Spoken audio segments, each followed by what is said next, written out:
زلزلہ کیوں آتا ہے؟ اس کی اصل وجہ تو انسانوں کے گناہ ہیں۔ اللہ پاک نے تمام زمین کو محیط ایک پہاڑ پیدا کیا ہے۔ اس پہاڑ کا نام ہے کوہ کاف۔ کوہ کاف یہ بہت بڑا پہاڑ، اتنا بڑا ہے کہ اس کی جڑوں کے ریشے ساری زمین کو گھیرے ہوئے، لہٰذا اس کو کھڑا رہنے کے لیے جگہ بھی بہت بڑی درکار۔ اس کے ریشے اللہ کے حکم سے ساری زمین میں پھیلے ہوئے، کہیں اوپر ظاہر ہیں، جیسے برگد کے درخت کی جڑیں کہیں کہیں زمین کے اوپر بھی ابھری ہوتی ہیں، اور جہاں جہاں کوہ کاف کے ریشے ابھرے ہوئے وہاں پہاڑ کھڑے ہو گئے، کہیں کہیں زمین کی سطح پر آ کر وہ رک گئے تو اب یہ پتھریلی زمین بن گئی، اور کہیں یہ کوہ کاف کے ریشے زمین کے اوپر تو کہیں زمین کے نیچے سمندر کے اندر بھی موجود ہیں۔ اور یاد رکھیے سمندر میں بھی زلزلہ آ سکتا ہے۔ ہم نے پہلے نہیں سنا تھا مگر سونامی سنا، سمندری زلزلہ، جو کہ 26 دسمبر 2004 کو آیا انڈونیشیا کے صوبے آچے اور اس کا دارالحکومت باندا آچے۔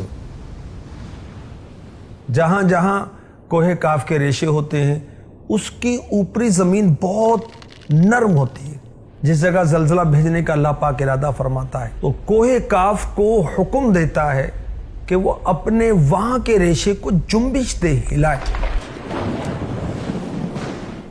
صرف وہیں زلزلہ آئے گا جس جگہ کے ریشے کو حرکت دی گئی، اور جہاں ہلکے زلزلے کا حکم ہوگا وہاں ریشے کو ہلکا سا ہلاتا ہے، اور جہاں حکم ہوتا ہے کہ شدید جھٹکا دے تو وہاں کوہ کاف بہت زور سے اللہ کے حکم سے اپنا ریشہ ہلاتا ہے۔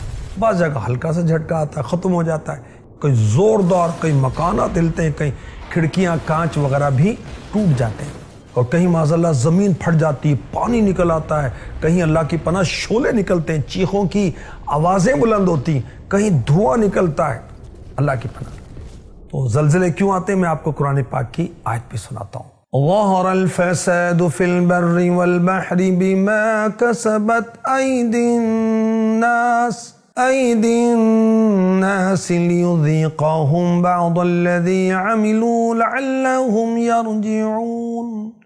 چمکی، خرابی، خشکی اور تری میں ان برائیوں سے جو لوگوں کے ہاتھوں نے کمائیں تاکہ انہیں ان کے بعض کو تکوں یعنی اعمال کا مزہ چکھائے، کہیں وہ باز آئیں، اللہ کی پناہ۔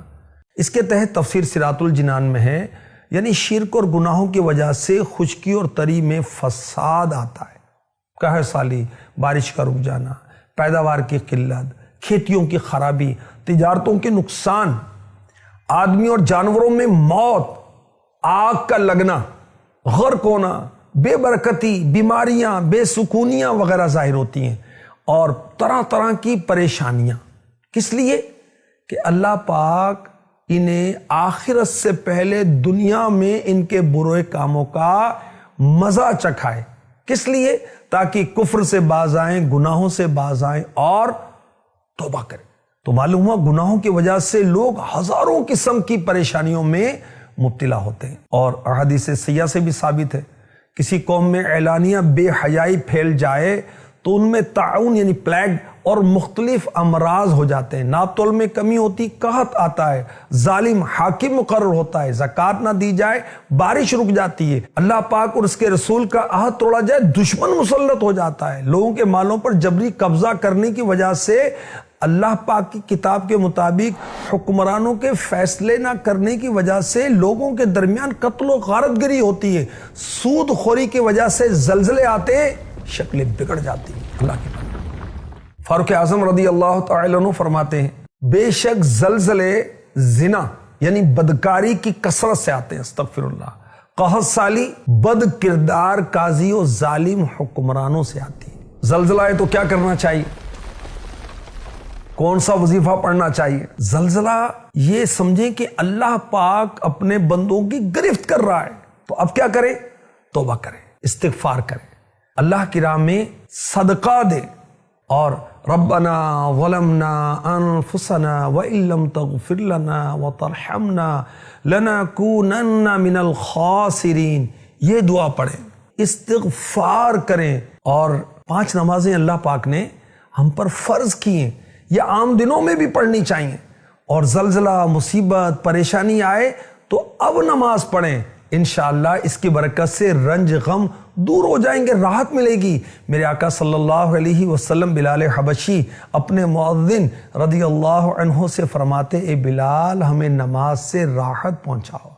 اور حضرت سیدنا عبداللہ ابن عباس جنتی ابن جنتی رضی اللہ عنہما، آپ کے بارے میں منقول ہے کہ بصرہ میں زلزلہ آیا تو آپ نے نماز پڑھی۔ اللہ پاک ہم پر کرم فرمائے۔